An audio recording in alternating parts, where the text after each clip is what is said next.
एक कुशल कूटनीतिज्ञ बिना किसी खून खराबे के सभी महत्वपूर्ण मराठा सरदारों को एकजुट करने वाला, मराठा साम्राज्य को संभावित गृह युद्ध से बचाने वाला, मराठा स्वराज के द्वितीय संस्थापक जिन्होंने छत्रपति शिवाजी महाराज के स्वप्न को साकार किया, एक कुशल प्रशासक जिन्होंने ऐसे सुदृढ़ मराठा संघ की नींव रखी जो अगले 150 वर्षों तक अनवरत चलती रही।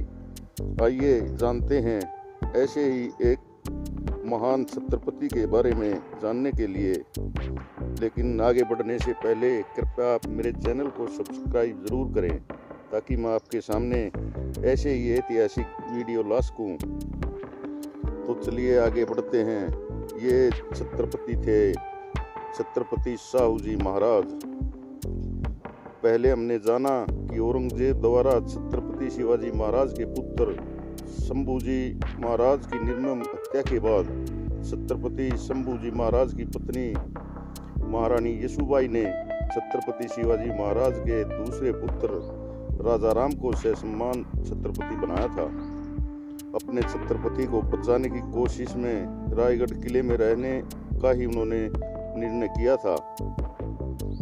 महारानी येसुबाई और बालक शाहूजी को मुगल सल्तनत द्वारा धोखे से गिरफ्तार किया गया था। जब छत्रपति राजा राम महाराज का देहांत हो गया तो संकट की इस घड़ी में महारानी ताराबाई ने अपने पुत्र शिवाजी द्वितीय को छत्रपति बनाकर औरंगजेब को त्राहिमाम करने पर विवश कर दिया था। 1707 में एक पैर से लड़खड़ाता हुआ औरंगजेब दक्षिण विजय के अपने सपने को पूरा न होने के कारण काल के गर्त में समा गया। औरंगजेब के मरते ही उसके बेटों के बीच में उत्तराधिकार का संघर्ष आरंभ हो गया।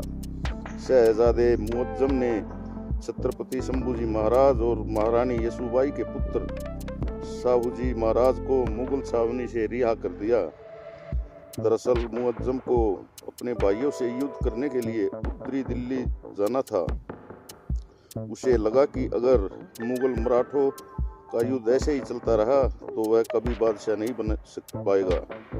उसने यह सोचा कि शाहूजी महाराज को छोड़ दिया तो मराठे में आपसी गृह युद्ध छिड़ जाएगा और मराठा साम्राज्य स्वयं ही समाप्त हो जाएगा।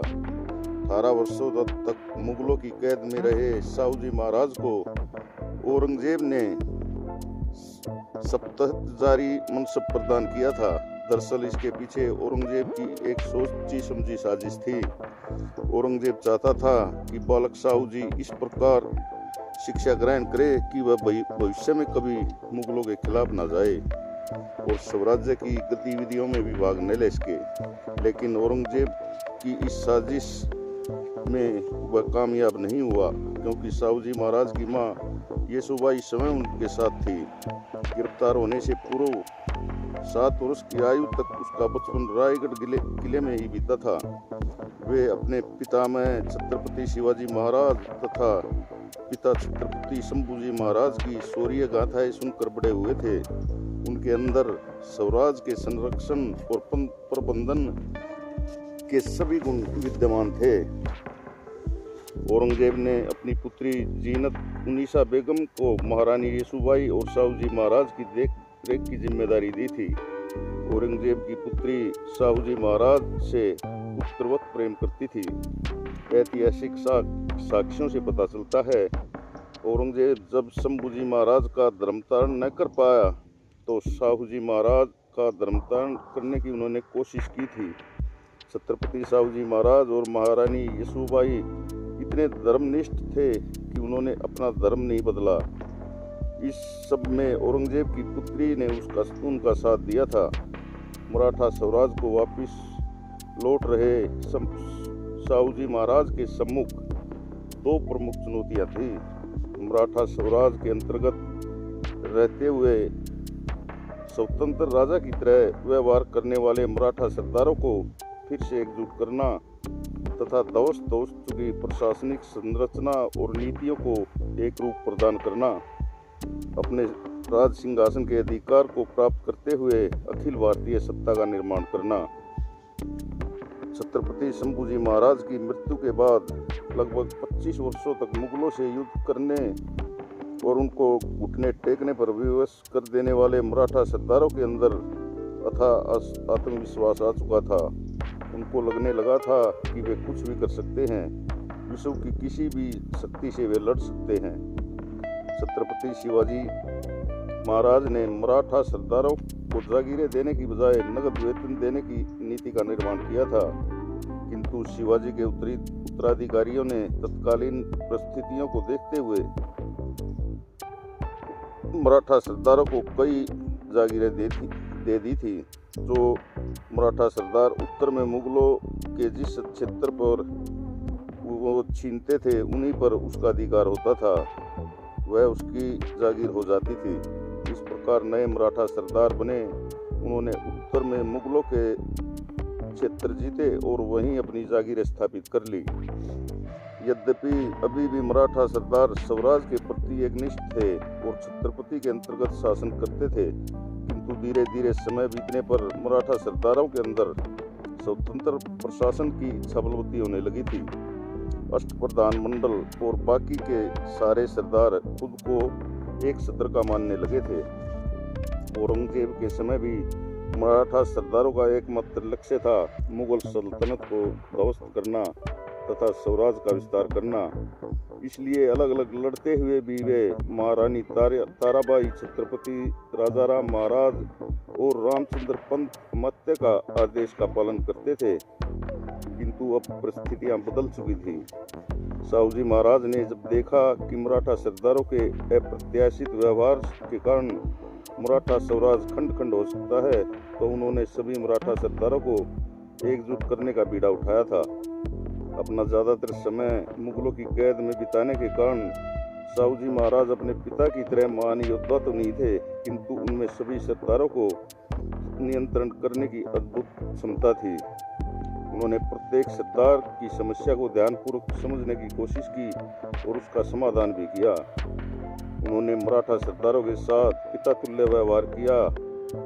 वह अपने मराठा सरदारों की छोटी से छोटी बात का भी ध्यान रखने लगे। उदाहरण के लिए बालाजी विश्वनाथ का विवाह संपन्न कराने में उनकी बहुत बड़ी भूमिका थी। साहूजी महाराज का व्यक्तित्व इस प्रकार का था कि जो मराठा सरदार किसी की नहीं सुनते थे, साहूजी महाराज का सम्मान करते हुए धीरे धीरे वे सभी एकजुट होने लगे थे। जैसा कि हम पहले भी कह चुके हैं, छत्रपति राजाराम महाराज ने यह घोषणा की थी कि वह साहूजी महाराज के प्रतिनिधि मात्र के रूप में शासन कर रहे हैं। राज सिंहासन पर वास्तविक अधिकार साहूजी महाराज का ही रहेगा। अतः नैतिक दृष्टिकोण से अब मराठा स्वराज का राज सिंहासन वास्तविक अधिकार साहूजी महाराज का हो गया। मराठा स्वराज वापस लौटने पर साहूजी महाराज ने जब अपने अधिकार की मांग की तो स्थिति अत्यंत संघर्षपूर्ण हो गई थी। दरअसल महारानी ताराबाई का पुत्र बालक शिवाजी मराठा स्वराज के चौथे छत्रपति बन चुके थे। साहूजी महाराज ने सतारा में अपना राज्याभिषेक करवाया और मराठा स्वराज के 5वें छत्रपति बन गए। वह अपने राजकीय कार्य सतारा में देखने लगे। छत्रपति साहूजी महाराज की राजमुद्रा अंकित है। उस पर लिखा है, श्री वर्दीन पुनविरिक में विष्णु सा मूर्तिरिव वामनी शंभु सुतोरिव मुद्रा शिवराज्य राजयते। अर्थात छत्रपति शिवाजी महाराज के पुत्र छत्रपति शंभु महाराज के पुत्र साहूजी महाराज की यह राजमुद्रा है। अब मराठा स्वराज में 2 छत्रपति हो गए, एक महारानी ताराबाई का पुत्र कोल्हापुर के छत्रपति शिवाजी महाराज और दूसरे शंभूजी महाराज के पुत्र सतारा के छत्रपति साहूजी महाराज। जैसा कि हमने ऊपर लिखा है कि साहूजी महाराज के अंदर सभी सरदारों को एकत्रित करने के अद्भुत गुण थे। अतः छत्रपति साहूजी महाराज का पक्ष लेने वाले सरदार धीरे धीरे बढ़ने लगे, जिनमें बालाजी विश्वनाथ सबसे महत्वपूर्ण थे। कालांतर में छत्रपति साहूजी महाराज ने बालाजी विश्वनाथ के साथ मिलकर मराठा प्रशासन का ढांचा फिर से स्थापित किया। सतारा को अखिल भारतीय मराठा सत्ता की राजधानी बनने का महत्वपूर्ण कार्य किया। बालाजी विश्वनाथ, पेशवा बाजीराव और बालाजी बाजीराव, इन तीनों पेशवाओं ने छत्रपति साहू जी के नेतृत्व में काम किया। उन्होंने 42 वर्ष तक राज किया था। ये थे द ग्रेट मराठा छत्रपति साहू जी महाराज। आपको मेरा ये वीडियो कैसा लगा, इस पर एक कमेंट जरूर करें और मेरे चैनल को सब्सक्राइब करें। जय हिंद, जय भारत।